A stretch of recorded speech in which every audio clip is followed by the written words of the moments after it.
Hey guys, welcome to Recently Podcast. Super excited to have Ted Manahan on this podcast. He lives in the Bay Area. He's been recently user for a while, so I wanted to bring him on this call and just learn about his experience, living in probably one of the most expensive markets in the country, what he's doing. So welcome, Ted. How are you, man? I'm very well. Thank you, Sharad. Absolutely, man. Thank you for being on the podcast. So yeah, tell us a little bit about yourself, where you live, what do you do? I'm a full-time investor. I do wholesaling and fix and flip. I live in San Francisco. I do the whole Bay Area, so down to San Jose, including Silicon Valley, and then up in Marin as well. I moved to San Francisco like '09. My background is engineering, mechanical engineering. I worked for some big companies. Toyota was the big one that I worked at right out of school. When I moved to the Bay, I got into the solar industry, did a lot of process engineering, a lot of quality engineering when I was at Toyota. And when I was in the solar industry, it was growing aggressively at the time, and it still is growing. It'll continue to grow. But the investment tax credits were brand new. And so the growth trajectory was parabolic. It was very, very fast at the time. So my role was to build out processes, business systems, hiring departments, that kind of thing. So staffing up, starting from scratch in terms of business processes, that kind of thing, documentation. That was something that I had sort of a background in. In 2017, I finally got burned out with the W-2. At the time, did not have kids and had a girlfriend who's now my wife, and so didn't have financial obligations to the point where I had enough capital saved up that I knew that I could step away from work and transition to full-time investing and have enough runway to make it work, right? I knew that me personally, that was what I had to do in order to get myself from the W-2 over to full-time work on the business. Was just to have that runway and cut from one directly over to the other. I know a lot of people, they'll transition while they're still working. And I think that's a smart plan, especially people with families and all that kind of stuff. That's how I got into it. But what made you look into real estate investing over, something else? For sure. Well, I looked at a few things, right? So when I was burned out, I sat down and made a list of the things that I might want to do, right? Different things that I might want to do, different companies or businesses I might want to start, or a certification or something that I might get and go back into a W-2, right? Kind of thing, like some sort of advanced certificate, like in Salesforce or something like that, right? And my engineering background, I was just kind of like, well, I could figure that stuff out. But the more that I sat down and looked at it, the more I realized that having a job was just not going to work for me. It was just my personality, right? Just couldn't do it. The reason that I chose real estate, though, specifically was because here in my market in the Bay, you can do large transactions, right? You can do large transactions and get a big chunk, and then you can use that money to invest in rental properties. And, and that's true in any market. And that was the real reason that I chose real estate. I did not have good people skills at the beginning of it, traditional engineering background. I started going to clubs, real estate investing clubs, volunteering, meeting people, forcing myself into social situations, hundreds of, seller phone calls, hundreds of agents phone calls, sent out ringless voicemails to hundreds of agents in my market looking for off-market properties. Eventually hit with one. But what made me decide to get into real estate was it's the most well-known vehicle for wealth creation. You know what I mean? It's the oldest and most reliable source of wealth creation just across the board. And so that's why I wanted to get into it. I knew it was extremely competitive, but I also knew that if I gave it my true best effort, that I could likely be successful. And thankfully it worked out. And I've been doing it full-time 6 years Yeah, now. that was exactly the same reason why I got into real estate was, hey, let's just see. I think I read that somewhere, I don't know how accurate this is, but 80% of millionaires become millionaires from real estate. So I'm like, all right, that's pretty good odds. So when you started, Awesome. so you were living in the Bay Area, when you started, did you ever consider investing in any other market, or you were like, hey, I live in this market, this is the market that I know, so I'm just going to invest right here? For sure. Well, I did actually. So the story is actually kind of funny. So I grew up in the Cincinnati area. That market is very similar to, other medium-sized city markets, St. Louis, what have you. And in 2008, I bought a house, 3-bed, 2.5 bath, quarter acre, 2-car garage, fenced quarter yard, fenced yard, all this kind of stuff, lots of land, lots of yard space. That was $130,000 in 2008. You move to San Francisco and the same property is $2 million, a million and a half, $2 million. And it was a very big mental shift for me to try to get my head around investing with those types of dollars. It was just a mental block. And so what I did when I first started getting into real estate is I did all the education stuff, the networking, all this, started driving for dollars, did that as well. So I did a lot of low cost marketing, including bandit signs. And I tried some of that here in the Bay, in the city, but it wasn't very fruitful. And again, I had a big mental block. So I actually drove like an hour, hour and a half outside of the city to a city called Modesto, which is in the Central Valley of California. It's a strong agricultural area. Decent market, but the cost of the market was similar to what I had done in Cincinnati. And going out there, hanging the bandit signs, going back out there for seller visits and all that, I did that for a couple of months until I finally just got so exhausted with that drive and everything. I was just like, why am I doing this? This is nuts. So I started doing it in my own neighborhood and started focusing in that time, spending my time in my neighborhood, in my area. It took time for me to get up on my feet like it does most people. I wasn't immediately successful, for sure. It was in 2018, I got a business partner, end of 2018, and he and I were both kind of in the same place, had been doing it for a while, hadn't gotten any traction, and just this was sort of the last hurrah, last effort, right? So he and I actually sat down and decided to do some shared goals and to see about working with each other, accountability check-ins once a week, that kind of thing. Eventually, we started doing driving for dollars and door knocking together. His background was engineering as well, and the social aspect was something that we were both lacking. I consider myself pretty intelligent. He's much more intelligent than I am, right? At least like 25%, 30% smarter. So any of the technical stuff that he does that he would do as well or better than me. So it made sense for me to start working on the person part of it, right? The people skills, sales negotiation, chit chat, that kind of stuff, networking. We started driving for dollars together, right? To build up those skills, go door knocking, identify properties that are that have signs of distress, right? And we actually even had an app, and we chose a city and we went all through that, and we could track exactly where we had been. And over the course of a couple of months, doing it like on the weekends, we ended up covering the entire neighborhood to identify the entire city to identify properties and everything that we wanted. Then around that time, we finished that. I decided that direct mail made the most sense for me to start doing. I had about 6 months of runway left in my cash reserves at that time. And the deal that I made with my now wife was, once the money gets to a certain point, I'll transition and start the job search, right? Once we get down to this amount of money. And I was doing a lot of outbound ringless voicemails to agents. We had started our direct mail campaign, where we were about to start the direct mail campaign. We were thinking about it, and it was my last like $25,000 of liquid cash. And the mail campaign was going to cost about $20,000 to do the way that we wanted to do, which was highly targeted, multiple touches, 5 or 6 touches. So make sure to set that up and get it going.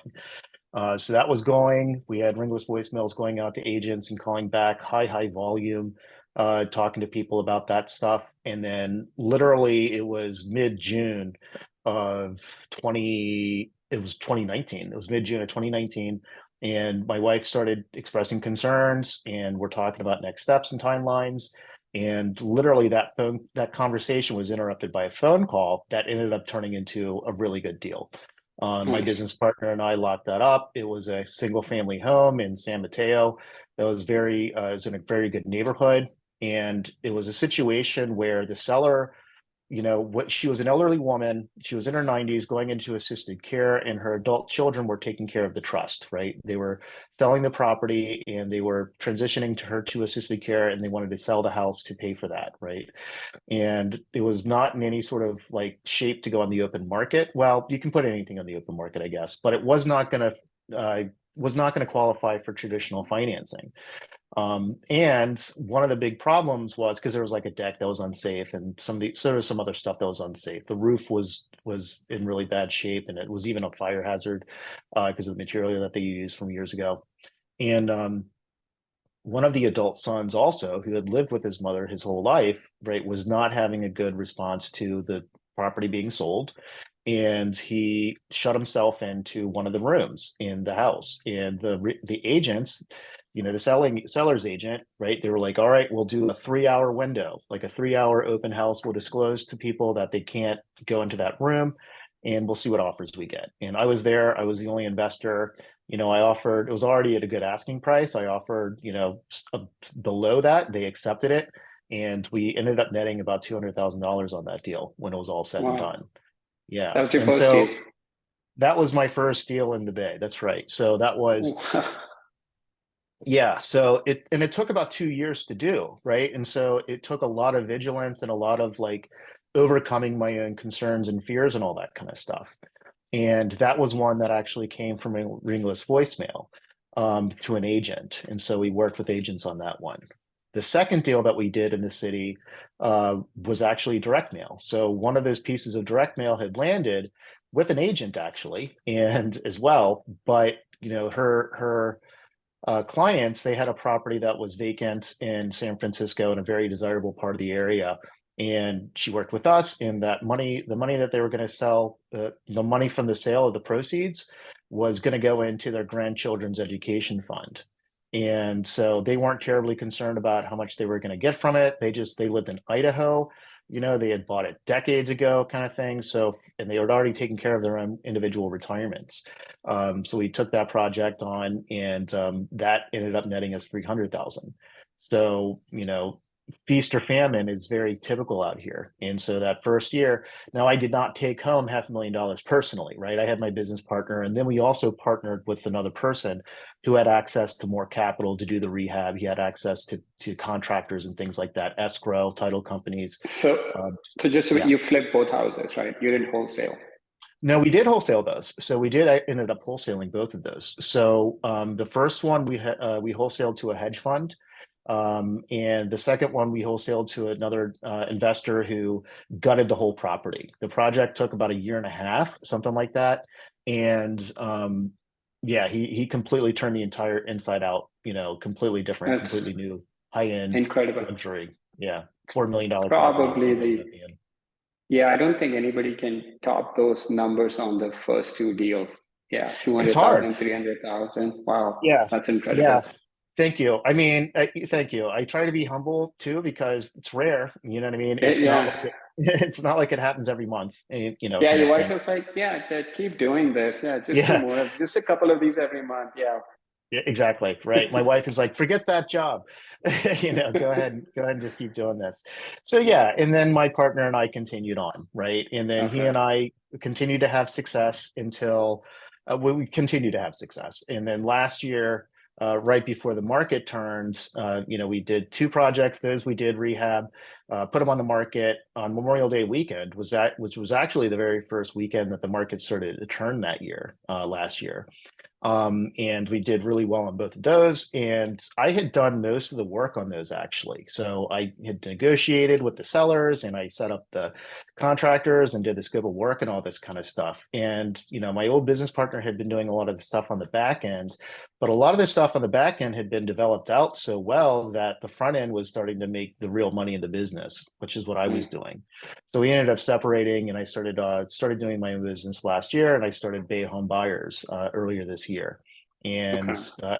after we split, I did another project. I did another wholesale deal down in San Jose, so Silicon Valley again. The gentleman, he inherited the property from his mother, and it was in a trust, and it was full of his belongings, and I could tell it was really important to him to connect with somebody, with whoever bought his house, right? It was very important to him that somebody who saw him knew what he was important to him, spent time with him. He showed me all his hobbies. He had, remote control airplanes. He worked at a not a tech company, they made large touch screens, like wall size touch screens kind Right, of right. thing. And just all these different things. And then I did wholesale that one with a couple of people that are extremely prolific here in the Bay, extremely successful, well known and respected, and they did just an amazing job with the property. And the seller, like we still stay in touch here and there. He took the proceeds of the sale of the property. He got more than he wanted or needed, he told me, and he ended up getting married. He and his fiance, they moved to Illinois, bought a great house near her family, and so yeah, so the business continues, and I love it. It's really great. So just to get a context, how many deals? I mean, of course, Bay Area, super expensive Mhm. market. How many deals are you doing, like on average per year? Two or three. Yeah, two Two or or three per three? year. Hmm. Yeah. Yeah. And then what's your primary marketing? Are you doing direct mail? Still doing ringless voicemail? Doing both, yeah. So still doing both. And so a lot of direct mail. I did a lot of A/B testing this year. So I had 4 different postcards that I liked, and sent them out for testing, unique phone numbers for each through the Resimply program, right? And stuff came back, and we found very clearly a winner of the postcards, which one was Interesting. had the highest response rate. And then I did more A/B testing on that individual piece of mail with branding versus no branding, right? Right. So usually what I'll put when I go out there, it'll have the logo, it'll have even my first and last name, right? I'll put Ted Manahan on there. Right. And I find that actually goes pretty well for the sellers, at least in the market that I do, because people like being able to know that who the person is, right? If it's, John buys houses or Susie buys houses or whatever it is, people scratch their heads of how real and legit is this guy. Whereas if the first and last name is on the mail piece, they can Google either my name or the company name, and they'll find me either way. And then they can see me on my website, on social media. They can, if they really want to, they can go look at my LinkedIn profile and see my professional history. All that stuff is still there. Interesting. And now, what I'm going to be doing going forward, and the ringless voicemails we do put on top of that. Something that I've never really done before that I started doing recently also is Facebook ads. We haven't gotten a lot of traction on that yet, but that's just a volume thing. And Mm. I'm going to start door knocking again actually. So Okay. my wife and I still rent here in the city. We love the part of the city where we are near Ocean Beach. That's the name of the beach, Ocean Beach. Not very clever name, but it's beautiful. Right. Um, and so we really love where we live, and so I'm going to start farming this neighborhood actually. So I'm going to be doing door hangers and taking business cards, introducing my stuff to people, knocking on doors, and all the data that I have from the A/B testing that we did. I also did multiple pain points using your list stacker, right, and Resimply. So any of them that have like 5 or 6 pain points, whatever they are, I can target those and then put them on a map and then go to those parts of the neighborhood Mm. where they're located. So you knock on that door, so it's there, maybe they're not, you hang on it and then hang a door hanger on there. If they're not, then you go talk to the neighbors. And if the property is vacant and it's been like that for a long time, many times I found that the neighbors, they're willing to help, like one time I even had a neighbor say, here's their name, here's their phone number, here's their mailing address. Do not tell them that I gave it to you because this property has been Wow. vacant for 5 years and he doesn't want to sell it and we're ready for it to move on. Right. So now some neighbors are skeptical, right? But if there's a property that's vacant and falling apart, a lot of the times the neighbors are going to be happy that it's getting put Absolutely. back, yeah, brought back up to Absolutely. market value. I'm curious, like being an expensive market, are you doing any TV ads, radio ads, PPC, or you don't think that's really effective in your market?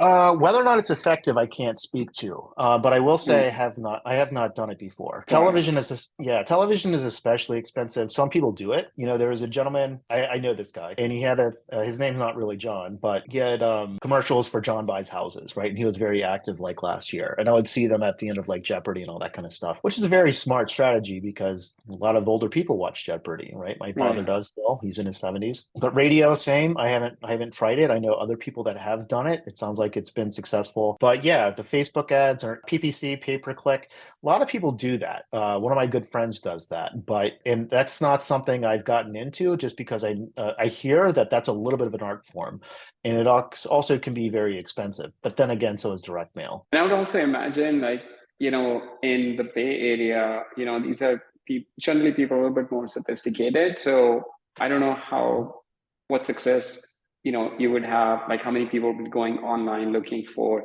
hey, sell my house fast, sell my house Yeah. for cash. Because they generally have, high net worth individuals. So I don't know, Yeah. it's interesting.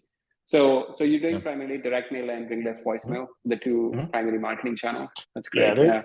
yeah, those are the two things I'm primarily doing. I've never done text blasting, right? That's never, like I know there are companies that with like launch control and all that kind of stuff that do Right. text blasting. I've not done that. And I know with 10DLC, it's become profoundly difficult. So Right. it's going to be something that I'm going to kind of pass by the wayside, I think, in Right. terms, not try to do that. But yeah, one of the things about the Bay also, not just high net worth individuals, right? Because you lots of tech people, of course, right? And biotech people and lots of different industries. It's a very robust economy. But a lot of the people that I work with are actually usually people that inherited their properties. So they're not Mm. necessarily like yes, they're high net worth, but most of their net worth is in the property itself. So so for instance, I'm working with three siblings at a property here in my neighborhood, and one of them really wants to work with me, and the other two really don't. Right? Well, not that they don't want to work with me; they want to shop around. Right? The one that I spent a lot of time with them already, laid out their options, asked them if they're going to work, if they want to work with an agent. I tell them openly, I'm like, you're going to make the most money if that's your most important thing, right? Working with an agent. But you've got a tenant in the place and they don't want to cooperate and all this kind of stuff. So if you want to work with me, we can definitely, I can definitely see if it makes sense for us to work together, right? And Right. so the one who's retired is ready to just be done with it and move on. And the other two who are not yet retired are more worried about the amount of money that they're going to get. So and everybody thinks about that, of course, right? But a lot of the times when I talk to people, when I talk to them long enough, it becomes clear that the money is not as important as whatever problem they have, right? So if they're reaching out to me, an investor or another investor, and not an agent, then there's some sort of pain point that's there, right? And Right. so people that have these high value properties, they're going through some sort of emotional distress. They're looking for some sort of help. They may not even be consciously aware of how stressed or anxious they are. And they're, they just want to work with somebody who's going to make it quick and easy. So they're not necessarily all like tech people or anything like that. But because Right. of the values being so high, to your point, they have a lot of different options, right? Absolutely. You don't see nearly as many foreclosures out here, for instance, because you've got all this equity, right? Hundreds of thousands of dollars of equity in 10 years. All of a sudden, well, you get behind on your payments, you can do a line of credit or whatever it is, right? Right. Whatever strategy that they can use, refinance, fill in the blank. Right. So someone, you live in an expensive market. Someone who's Mhm. listening to this podcast and they Mhm. live in an expensive market, what would you recommend them? Would you recommend that, hey, stick to the market that Mhm. maybe, instead of doing 40, 50 deals, maybe you do two or three deals, but the money that you're going to make on those two or three deals is going to be more than 40, 50 deals in a different market? Or Yeah. would you say just go in a less expensive market and try these things? Like, what would you recommend someone starting out?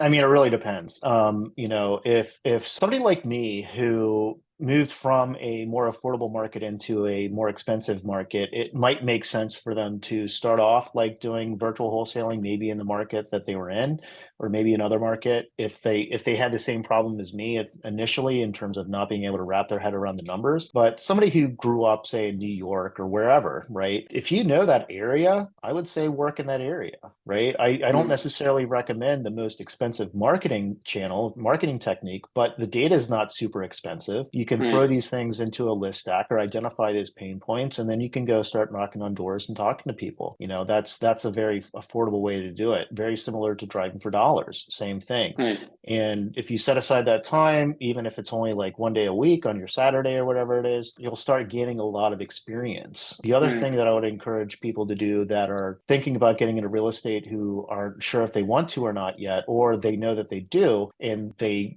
don't know how to get started, I highly recommend going to these networking clubs and going to them very frequently, finding good ones. There are good ones, there are not as good ones, but There are ones where they'll just want to sell you products. There's not there really not anything there to learn, but other ones that really do focus on the networking and the information share. And sometimes they'll include, I'll buy this thing as well, right? But getting into the networking events with people who are in real estate and excited about getting into real estate and just being in that culture and being surrounded by it is going to help you it's going to help build out your dreams. It's going to help you build a vision. You'll be able to talk to the different people of what they did, what worked for them, what didn't work for them, what successes they had, what mistakes they made, all that kind of stuff. And they can even put you into who's a good mentor, what's a good educational program. I know Fortune Builders was a really big program a few years ago. I never did it, but one of my mentors did, and he swore by it. I have a mentor now that I joined his group, and it's an excellent group. It's not cheap, but once you get to the level where you can afford a $25,000-$30,000 annual thing to be in a networking club,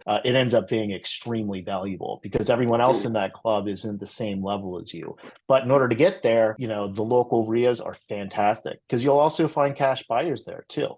If you get a deal, you lock it up, you might know someone who already has a deal or who wants a deal. Yeah, no, absolutely. I mean, that's how I got started, like going to local networking events. Like that's how I got started, meeting people who are active in the area, like asking them, hey, what area are you investing in? Okay, why are you not investing in this area? Why this area? And then, for someone starting out, I don't think there's any better way than to just go to the local networking events. I want to ask you, like you mentioned a couple of times that you identify the pain points. Have you noticed in your market if there is a particular pain point that you've had the most success with?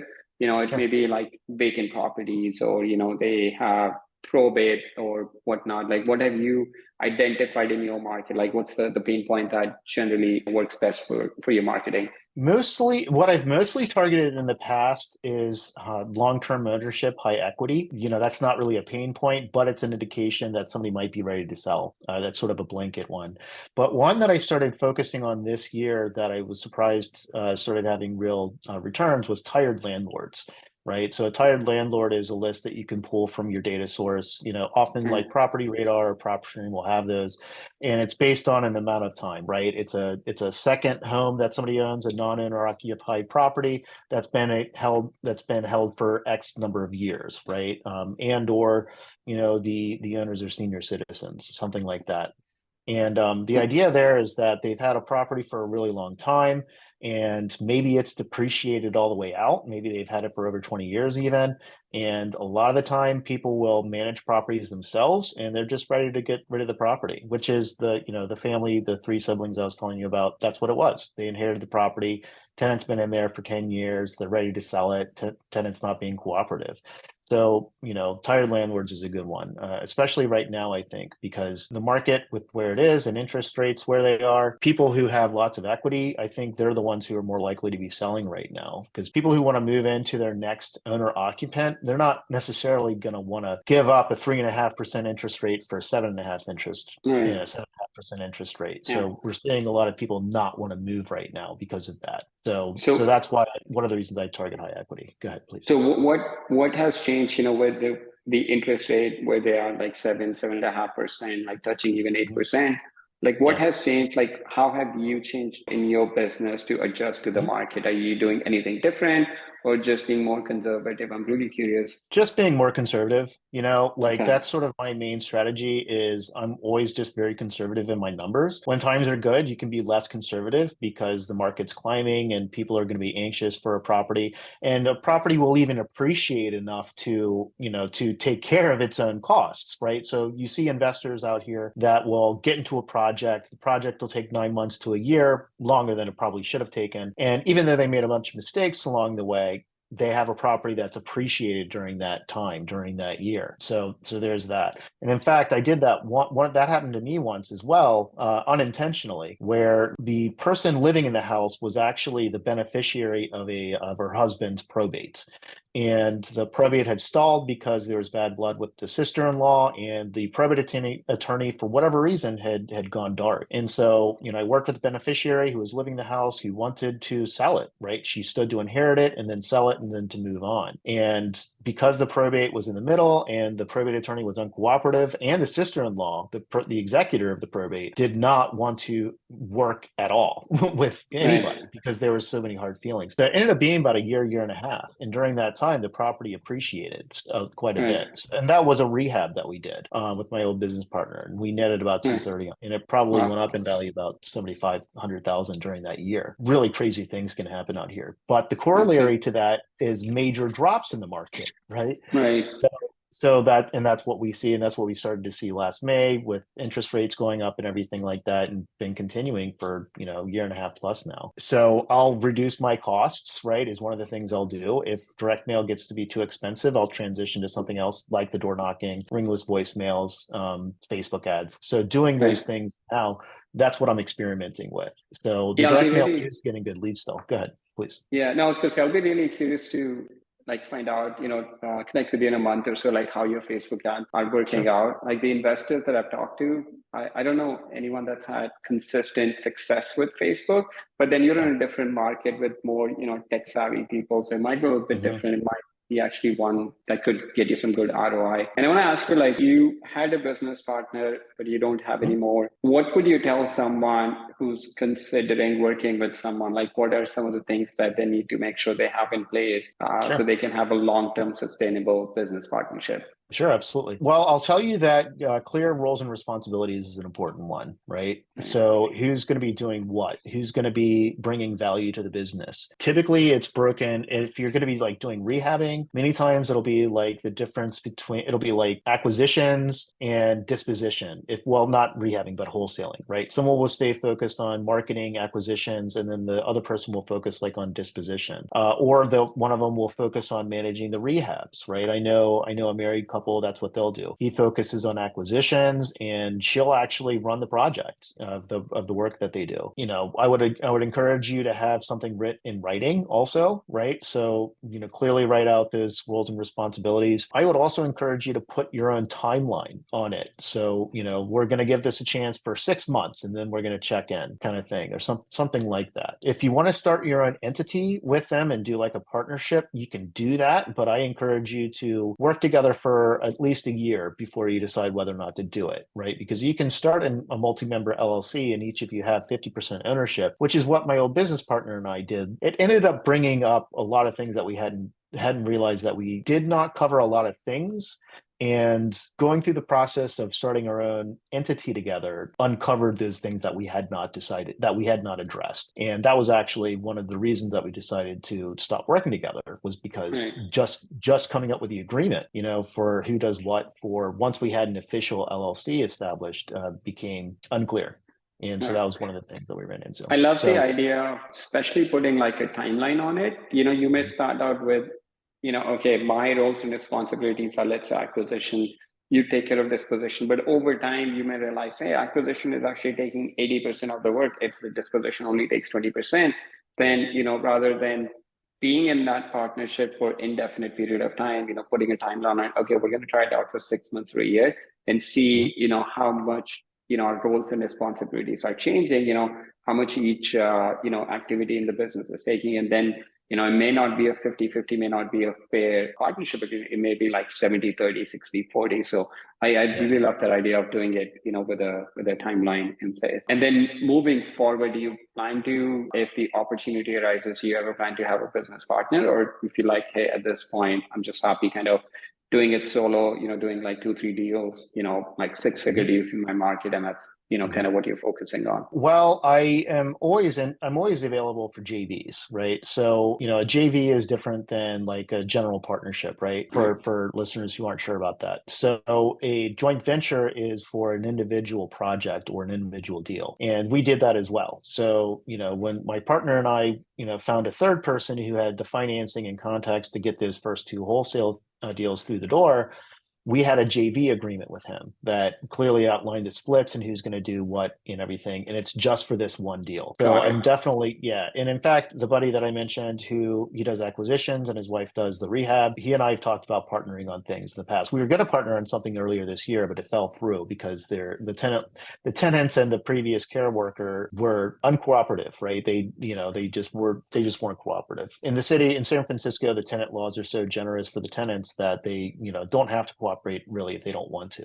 But yeah, so I'll plan to work with him on another deal probably as it comes along, because, there are times when capital is strong here and, I'm strong in capital or he's not, or vice versa, or, I'm not strong in capital and somebody else is, and JVing is also a really great way to, I'll say this. So a lot of people, when they're starting out, they're reluctant to JV, right? They're reluctant to partner up with somebody because they are looking at that $10,000, $15,000, $20,000 wholesale fee, right?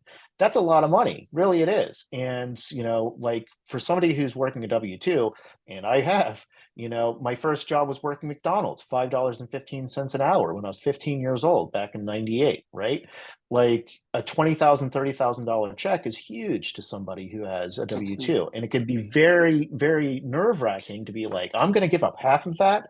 But the reality is that if you're unskilled and you're not sure what you're doing and you're looking to make contacts with people, finding someone who is knowledgeable and capable and JVing with them in the long run is a lot better for you, because they're going to be able to walk you through the process, and any contacts that they have that you need along the way become yours. Your escrow officer, the lender, the contractor, depending on what you agree to with them. And that's something that you should include, right? If I'm bringing you this deal and we're going to be splitting the profit, I want to make sure that I get an opportunity to connect with the people in your world that is going to be bringing value to this. Absolutely. Yeah, always looking for those, intangible value that you can get out of the deal, right? The contacts that you can make. Yep. We've been working with the same title company for years now.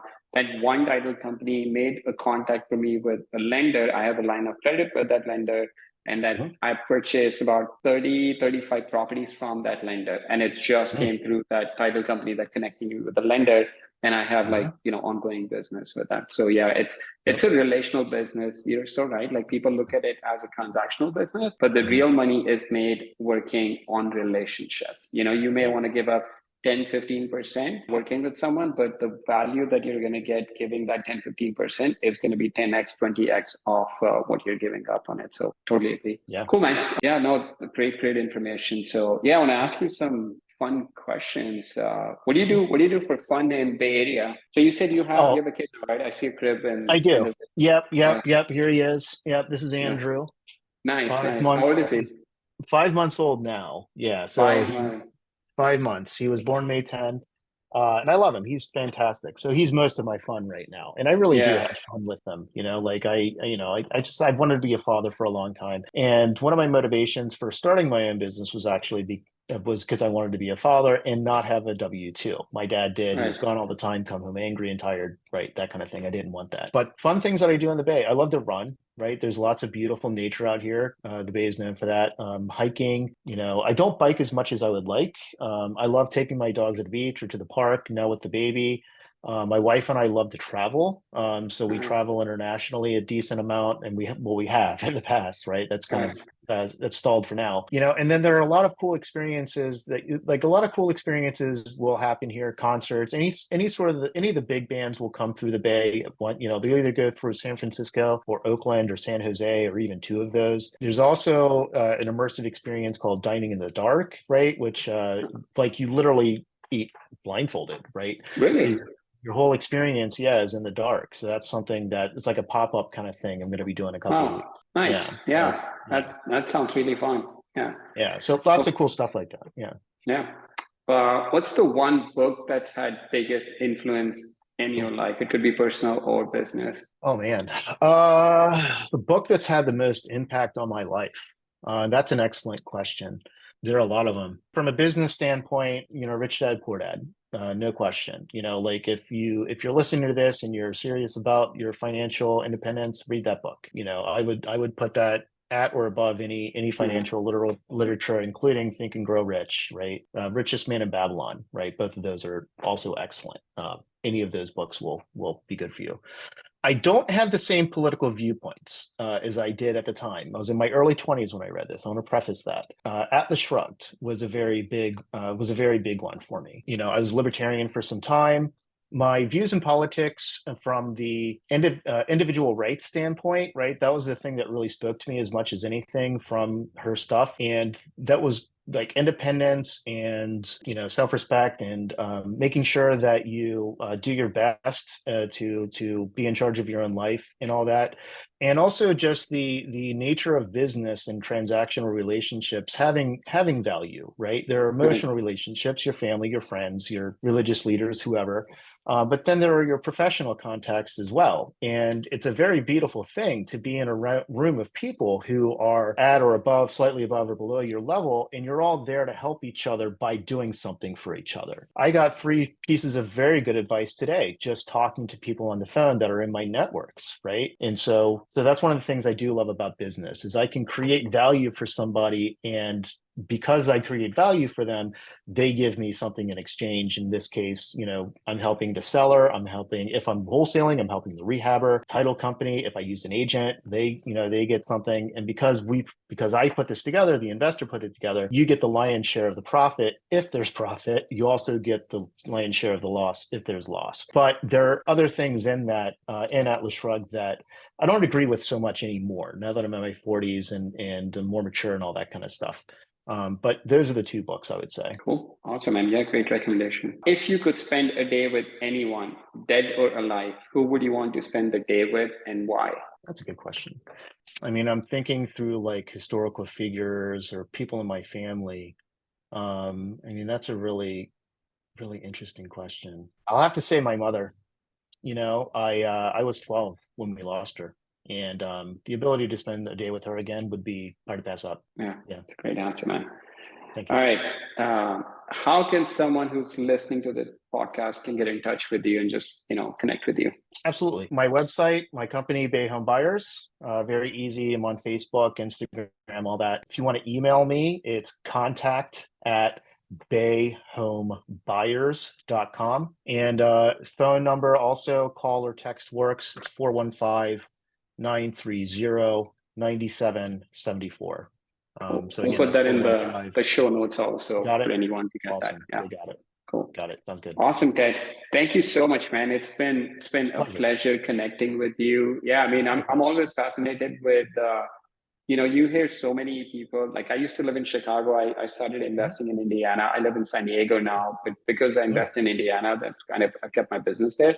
But it's always pleasure connecting with someone who's living in an expensive market and actually doing really well. It gives hope to other people that are in that market, you know, so the default doesn't always have to be, hey, I have to go to a different market. So I really appreciate you sharing your story. Of course, of course. And that is my advice. If you know that market and you're there, why not? Really? Right. Absolutely. Cool. Thank you so much, Ted. Appreciate it, man. Thank you, Shrad. Thank you. Thanks.